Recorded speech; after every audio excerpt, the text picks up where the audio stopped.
Gentlemen, I regret to inform you, SIG.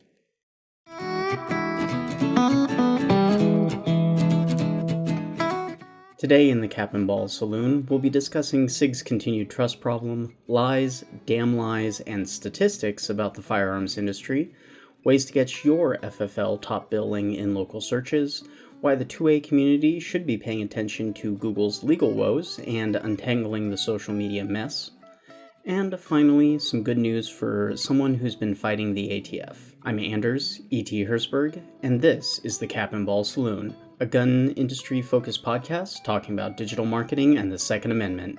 Sit back, grab a glass, and let's get into it. Cap Ball Digital Strategies is a 2A-focused digital marketing agency founded to help FFLs and others catering to the 2A space grow and deal with the complex world of digital marketing, offering services from organic search marketing, email marketing, social media management, and more. We want to help your 2A business succeed. So if you are an FFL, gunsmith, or serve the 2A community, visit capandballseo.com to learn more about how we can help you grow your bottom line. Now, I really don't want to keep harping on SIG and the P320, but I think we're at a point where it really does have to be admitted that SIG has a massive reputational issue. The recent Achilles heel tactical video is just the latest in the continuing dumpster fire that is SIG's reputation. Everywhere I look online, if SIG is mentioned, even tangentially, people come out and decry them. I want you to understand this is coming from someone who's not rooting for SIG to fail. I want SIG to be the company that I remember when I first started shooting. However, there are a growing list of training companies that are banning SIG P320s from their classes. Achilles heel tactical is just one. Regular guy training is taking the same stance. Tactical Defense Institute has apparently barred the P320s from their classes as well. All of them are far from alone, with Washington State Criminal Justice Training Center having taken the same stance, barring the P320 from use at their training facility as well. Chicago's Fraternal Order of Police has just voted to no longer allow officers to use the P320 in a recent statement. This just adds to the list of organizations that are looking at the P320 as a dangerous firearm to be carrying. I want you to understand just how bad this is. This is not a training problem, it's not a dumb officers or owners doing unsafe things. If anything, adherence to safe handgun handling has kept SIG from dealing with more wrongful death or wrongful injury lawsuits than they are currently dealing with. Now, I'm pretty sure some of us are familiar with the old Glock leg, and I want to explain to you why this is not what we are dealing with here. This is training versus a mechanical issue. The old Glock leg meme came from people not understanding either basic firearm safety or willfully ignoring how the firearm operated. What SIG is dealing with here is not a shooter education problem. We're talking about a shooting public with decades of experience with striker-fired systems. They, by and large, understand what is and is not safe with these pistols. To me at least, this is obviously some kind of mechanical defect in a certain percentage of these pistols. I'm not going to tell you I know for sure it's a tolerance stacking issue or that because they are using metal injection molded parts, that's the problem there. I'm not a firearms engineer or designer. I can't give you that smoking gun, and honestly that's what people are looking for, the single problem solution that's easy to comprehend. In reality, we're dealing with a complex machine that has multiple small moving parts and clockwork mechanisms to accomplish its task. If you want to see just how complicated this is, go check out SIG Mechanic on YouTube. There's dozens of videos that break down the inner workings of the P320 and the P365. Especially the deep dive into the pre- and post upgrades for the first drop safe issue that P320s experienced is something that I would recommend people take a look at. And from reviewing those videos, I find it to be an impressive and fascinating design that, for better or worse, does not just copy Glock. And maybe, as I've seen it argued, that's part of the problem. Though I'm not sure if I particularly agree with this take, I have seen it argued that the market wants lighter, better triggers, more 1911 if you will. SIG is responding to that demand, and so maybe part of the issue is trying to meet a mechanically challenging demand, a light trigger with a striker-fired pistol. I would like to think that reliability, going bang every time, and the ability to be safely handled are the overriding motivators, with things like trigger pull, ergonomics, use case, and more are trailing factors in a handgun purchasing decision. However, that's something that each shooter needs to consider for themselves, as well as cost, fit in the hand, capacity, and so much more that goes into a firearms purchasing decision. Furthermore, people are starting to take notice, specifically that the same CEO of SIG is the same one that used to be in charge at Kimber as general manager of Kimber Manufacturing during the time when Kimber went from a trusted brand to a laughingstock of terrible reliability. It is entirely possible that these two things are related. But beyond this, I do have other concerns, specifically the anti-gun lobby. For a very long time, it was utter lunacy not to think that the vast majority of firearms manufacturers produced safe products that could only fire while being used normally, and were safe even when being abused normally.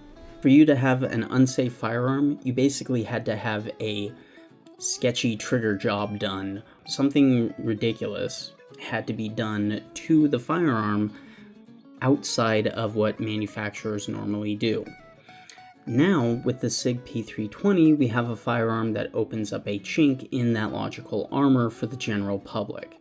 If one type of pistol can go off without interaction or through simple handling, how much easier do you think it will be for the tyrants in government to convince the ignorant that other guns can do the same thing?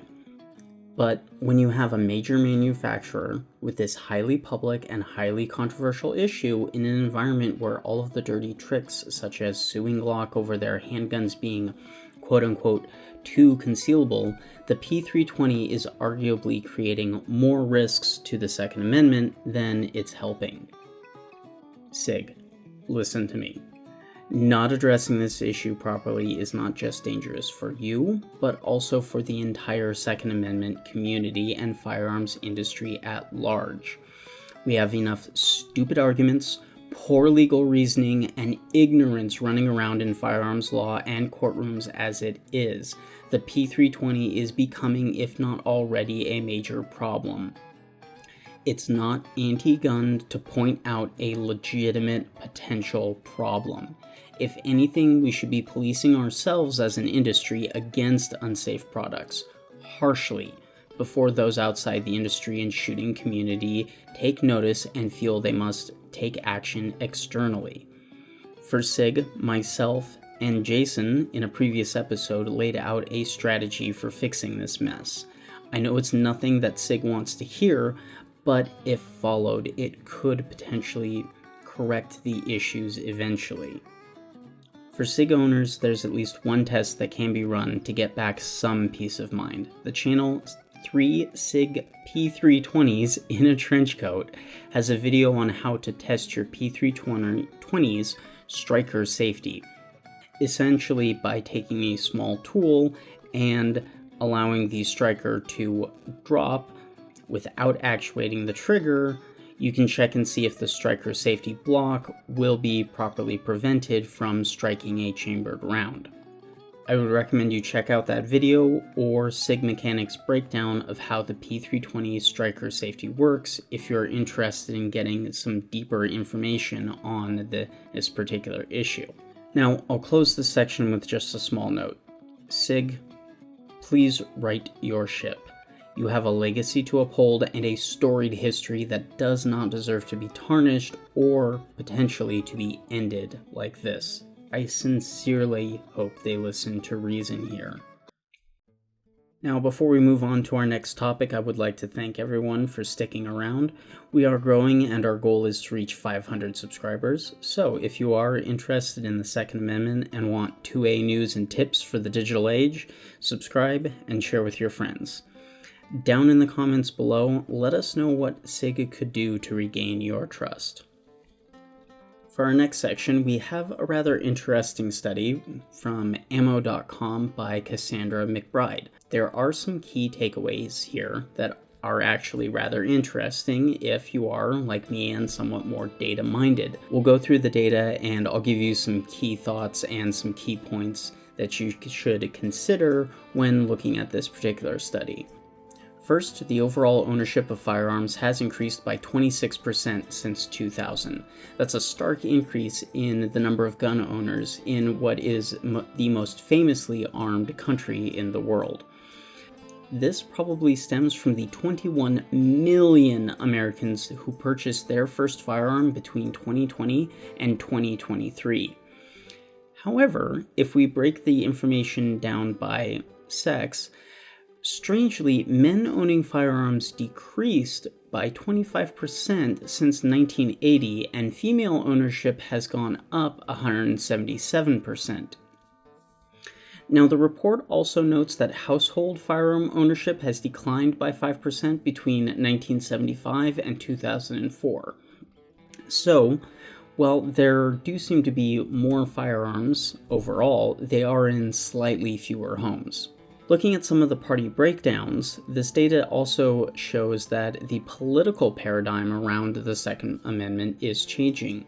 As recently as 2015, the ownership of a gun by self-reported political party was 44% Republican and 38% Democrat. However, after Trump in 2017, this changed to 41% Republican and only 16% Democrat. Trump really has changed the political landscape, and without getting too far into the weeds with this, he is bringing together a coalition of groups that certain factions have spent a long time trying to keep separate.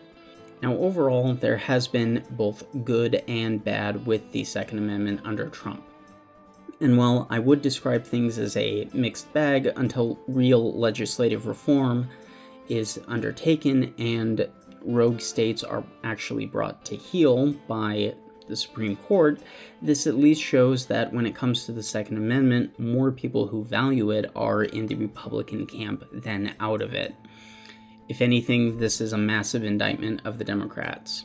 Finally, in a key point, rural and urban firearms ownership was broken down in this study as well, something that has remained almost completely unchanged since 2017. The numbers here have not moved. Now, with those key points listed, I do want to point out some things with this study and why I do personally take it with a little bit of a grain of salt. And actually, why you should probably take everything you are seeing with polling online with a certain level of skepticism. This specifically relates to who the data is coming from. The study on ammo.com uses data from both Pew and Gallup polling, two places that I inherently somewhat distrust. If you are listening to polling experts such as Richard Barris, aka the People's Pundit, you would understand that Gallup especially often has political bias in their research that they introduce through things like sample manipulation or manipulation of how the questions are phrased. Now, the dirty secret in polling really is that those with a political agenda can and will manipulate how a poll is conducted in order to give the appearance of popular public support for a given issue. So if you and your friends ever feel like everyone else is crazy because of polling data, now you might know why. Now, I'll be honest, for this particular study, I don't have the time to dissect and analyze every single one of the studies that's referenced by the ammo.com study. I can't look at every single one of the questions asked, the polling method used, the sample size, so honestly, this is more of a gut check. But looking at firearms ownership by year, we do see a high of 50% and a low of 40% for men. I would almost wonder if this decline in male ownership is not due to a growing skepticism around others, such as the government knowing you have a firearm or how many you own, not an actual decrease. The boating accident jokes do exist for a reason. I personally would be skeptical if some random pollster phoned me up and started asking me how well armed I am. I think my big point here is not that I want to throw the credibility of ammo.com's report into doubt. Instead, I'd urge you to keep in mind that too much polling is done in service of crafting public opinion, not actually representing how the public feels. However, we can take a look at more reliable information about the growth of the firearms industry. The NSSF Firearms Industry Trade Association has released their 2025 Firearms and Ammunition Industry Economic Impact Report. Sounds riveting, I know, but this really does show us that the state of the firearms industry is doing pretty well and growing quite significantly year over year.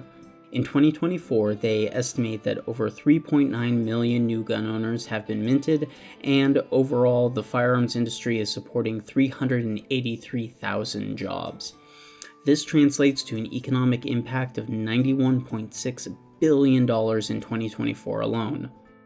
That economic impact translates to $26.2 billion in wages and $11 billion in state and federal tax revenue just last year alone.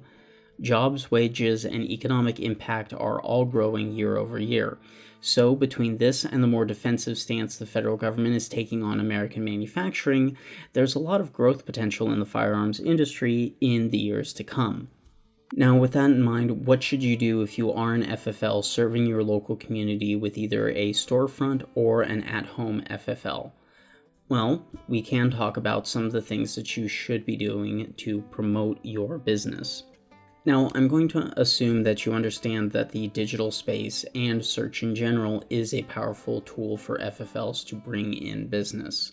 Someone looking for an FFL to transfer a firearm purchased online or a brick and mortar for a purchase is going to go to Google to find what they are looking for first, and if not Google, then possibly a social media platform. So it's important that your local community is able to find you.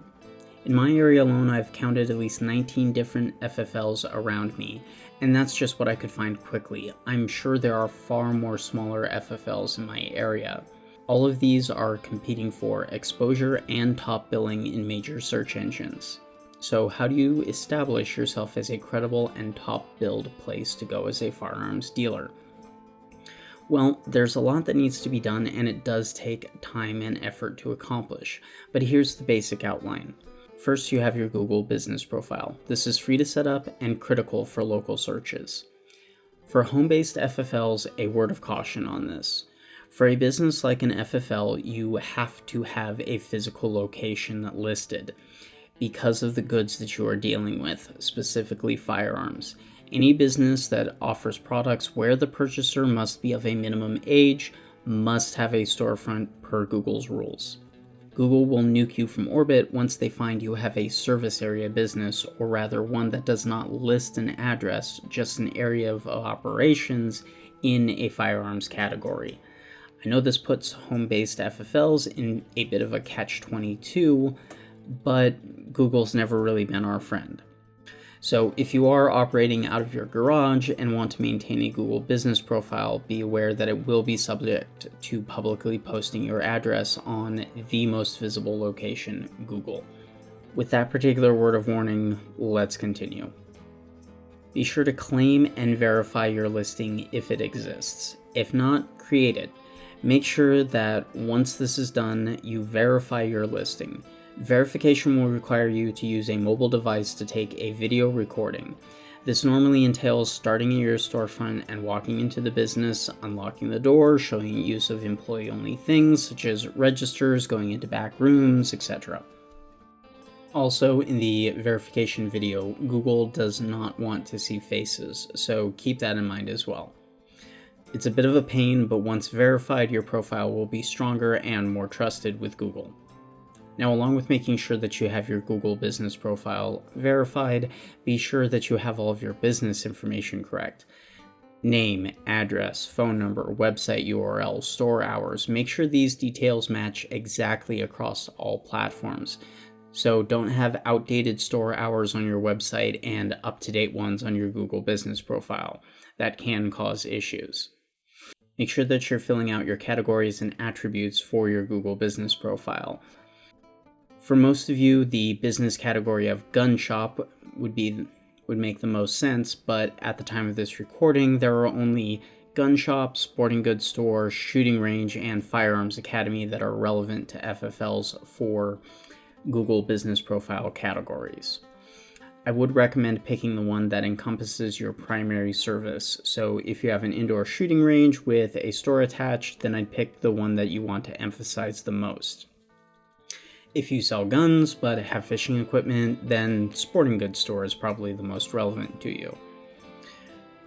From there, start getting your services down. Gunsmithing, concealed carry classes, transfers, etc.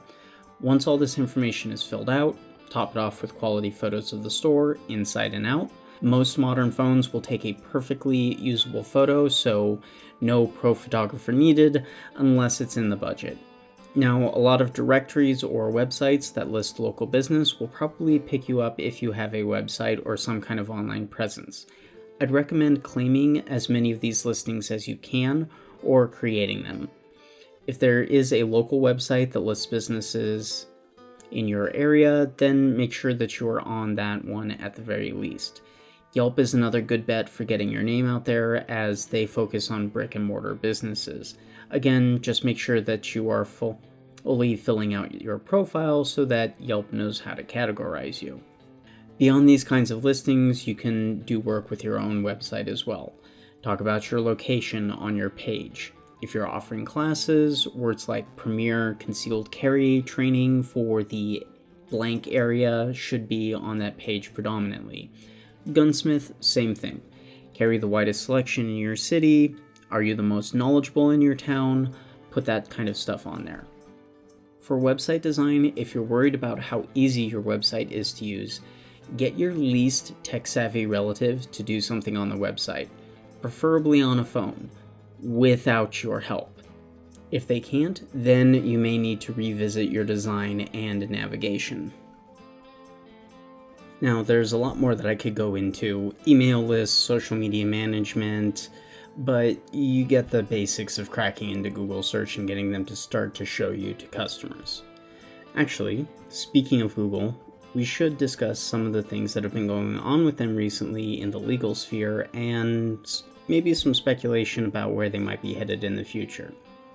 Now, take this next bit with a grain of salt, as I am doing some speculation here, but I think the advice that follows on from it is on sound logic. Long story short, Google is getting hammered with antitrust lawsuits, accusing them of being a monopoly. The government wants to break them up, and as a longtime anti-Google person, I can't wait to see them get drawn and quartered. Now, this could result in a lot of Google's properties getting broken off. The main one that's been floating around has been their Chrome web browser. However, other entities such as YouTube are also on the table as well. Now, if YouTube does get broken off, would this mean that it would suddenly become a bastion of 2A advocacy that we all want it to be? No, I really don't think so. But this would force the biggest search engine in the world right now to stop giving preferential treatment to their own video platform. I've long been an advocate for diversification of your content strategy, and this just adds fuel to my fire. If you're doing something in the YouTube space, shorts, long-form video, etc., get a Rumble channel set up. I'm currently cross-posting everything to Rumble. Yes, it is an extra step and it gains a fraction of the views, but I'm currently collecting data to help develop something of a guide for best practices on Rumble for the 2A community. So far, from what I've seen, it's a mixed bag. Views and subscribers are a fraction of what I can get on YouTube, even on a poorly performing video. I've also been experimenting with short-form content on Rumble, however, at the moment, it doesn't really seem to make much of a difference. Also, Rumble, please do something about the spam comments. Seriously, the spam comments about improving my Rumble account or how we can market your business are just plain annoying. It will take some time, and I don't think that Rumble is going to dwarf YouTube anytime soon, but a platform that does not go out of its way to censor is one that's worth putting at least a bit of time into in my book, especially when they worked with the likes of Robert Barnes and David Freiheit to build their terms of service. Laugh at me now, but look, organic reach on a lot of social media platforms is going out the window, and it's getting to the point where it's pay to play on social media. Instagram, for instance, has a big focus on Reels and Stories. You can focus your content to a specific location with tags, but you are looking at best a 3% organic reach, and your content will have a shelf life of only a day or two. And Instagram has one of the best organic reaches around. Facebook, Meta's other big platform, only gives you a 0.5% organic reach. Its primary redeeming feature would be ads, but for FFLs, that's a no-go. So you either spin up a whole dedicated website that's just accessories so that you can leverage Facebook's marketing, or you just don't do anything with Facebook or Instagram advertising, leaving you somewhat hamstrung in growing organically with that abysmal organic reach. So the best thing that you can do on Facebook is focus on local groups, answer questions when something related to your services comes up, and build trust through reviews. Beyond that, if you want to reach a younger audience, think not older people, but younger and first-time firearms owners, Facebook is kind of dead for that particular purpose. And furthermore, neither of these platforms are firearms friendly, just full stop. For other social media platforms, TikTok also has issues. Again, they only give you about a 3% organic reach, and I, someone who just talks about firearms marketing practices and firearms history, has to battle with not eligible for recommendation on a lot of my videos, something that they don't tell you. Instead, you have to go searching for this particular issue on each of your videos manually in the app, not the desktop client, in the app. And add to that changes in the trends and the algorithm, and you get a rather unpredictable and somewhat annoying space to work in. The main redeeming feature of TikTok is that users generally don't care about production value, and short-form content is king, so you can just stick to quick, simple videos and get attention that way. Finally, there's the deserved sword of Damocles hanging over TikTok. It's a Chinese app, for Christ's sakes.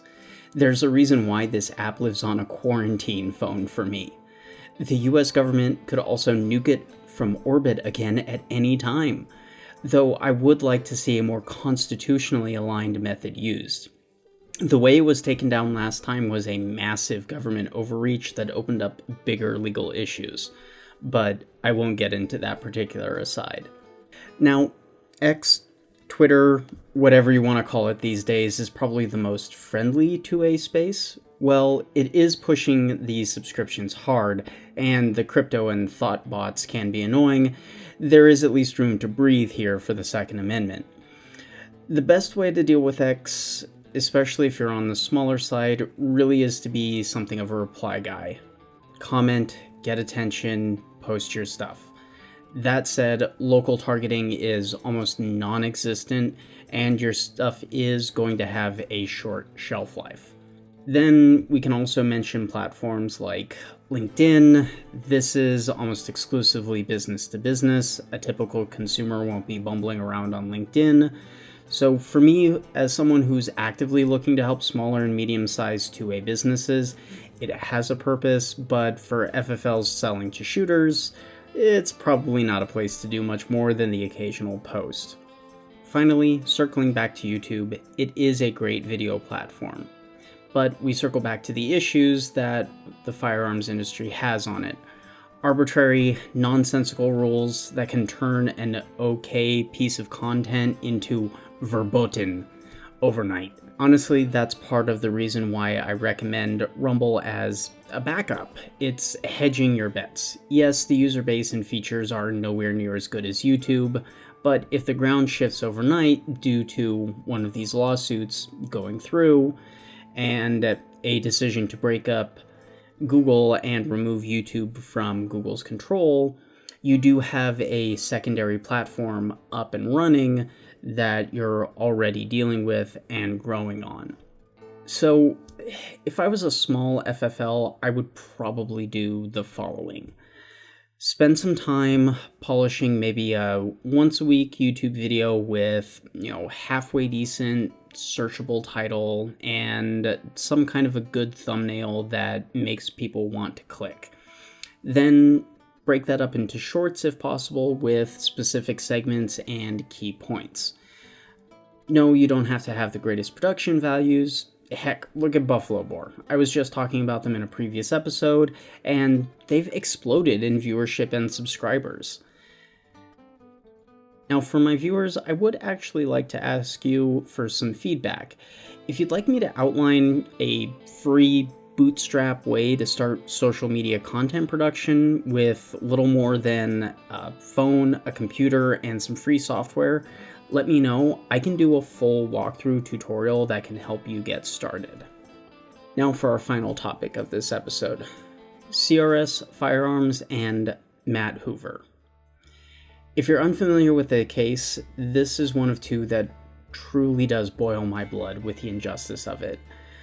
But the 60-second overview is that Matt Hoover of CRS Firearms on YouTube worked to promote and advertise these knickknacks with a drawing, not a scoring, not a cut into the metal design where you can pop them out, but a drawing of a lightning link on this piece of metal. To put it simply, Matt Hoover was imprisoned over a drawing on a piece of stainless steel.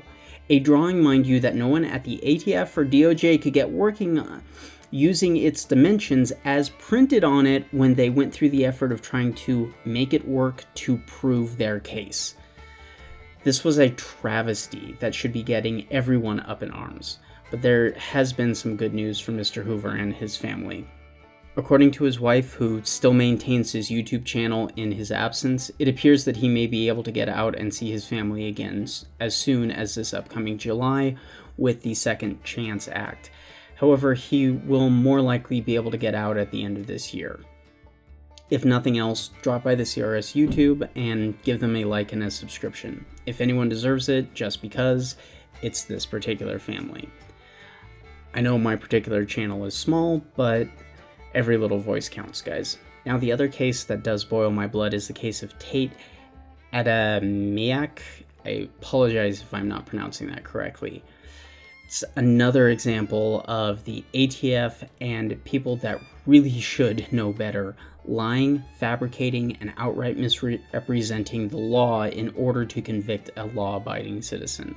Much like Hoover's case, the ATF took things that should not have been classified as machine guns and destructive devices and did so, going so far as to take a decommissioned training aid, RPG-7, and try to claim it was a destructive device when the ATF put their own 7.62 training gun into it. Hoover's lawyer, Matt, from Fudbusters, went into more detail about both cases on the NAGR's YouTube channel, if you want to get more details about just how messed up both of these cases have been. At least in the case of Mr. Hoover, we do have some good news. Hopefully soon we'll see some measure of justice for everyone who's had their lives ruined by this out-of-control federal agency. Now, on that somewhat somber note, that does wrap up our topics for this episode. I want to thank you all again for watching. Our mission here is to improve digital marketing for FFLs and the 2A community as a whole, so I would appreciate it if you like, share, comment, and subscribe.